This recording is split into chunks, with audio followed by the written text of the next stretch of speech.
Hi, I am Johnny John. The journey of self-knowing is the journey of developing the knowing of who we really are. And this journey can be quite confusing for some, for there are many levels of the self.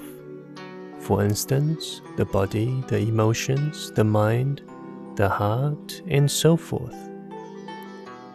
And the more one develops self-awareness, the more one will become aware of these levels of the self, participating in the discussions of who I am.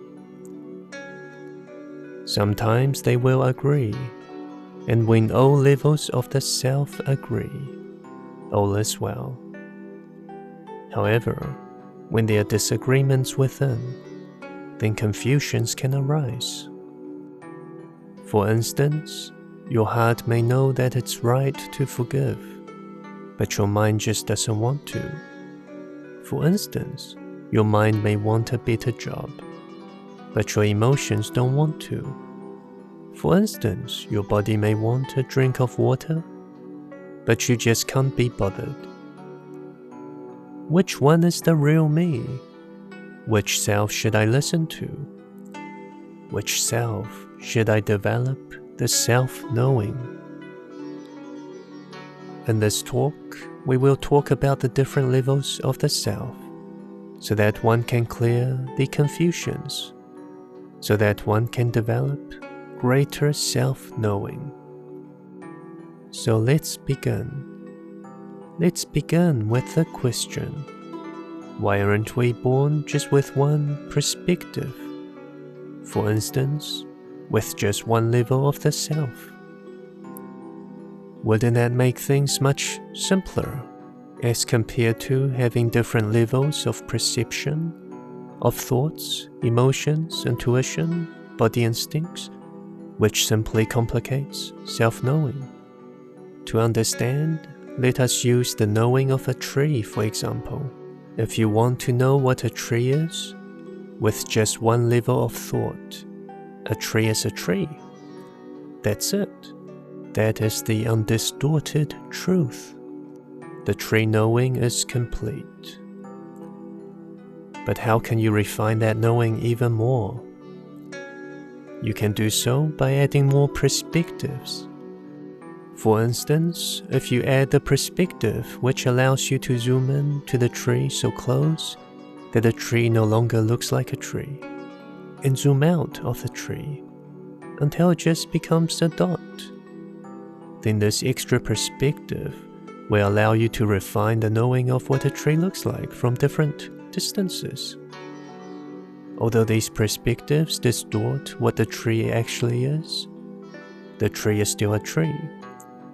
By experiencing the distortion of the truth, actually allowed you to refine the tree knowing. You can also add more perspectives, such as one which allows you to adjust the angle at which you observe the tree. Now you will be able to see the same tree differently, in ways that you never imagined a tree would look like. From above, from below, from sideways, at odd angles. These perspectives which make a tree look like not a tree will again help you to refine the tree knowing even more. So if a person were to show you a picture of a tree taken at an odd angle, would you say that the picture is not of a tree? If you never saw a tree from above, and someone showed you a picture of a tree taken from the bird's eye point of view, would that still be a tree? Essentially, yes, it is still a tree, but simply viewed from another angle. So now let us use this analogy and come back to the question about which level of the self is the real you. At the level of the absolute truth, you are you, one is one, creator is creator, infinity is infinity. This is the undistorted self. You are all there is. Because your oneness, you are infinite. The heart will always know this truth, but right now it is difficult to see this truth. Because like viewing a tree from different angles, the physical, mental, and emotional self allows one to have many perspectives of the same experience, allowing one to see the same experience from different angles, different viewpoints. Now oneness doesn't look so much like one. Now oneness looks separated. Now oneness looks many. And because now one looks different from different perspectives, one can create the belief that this is not one, that is not one. Like believing that a tree is not a tree just because it is viewed from a different angle. You can create the belief that you are not oneness, that you are not infinite.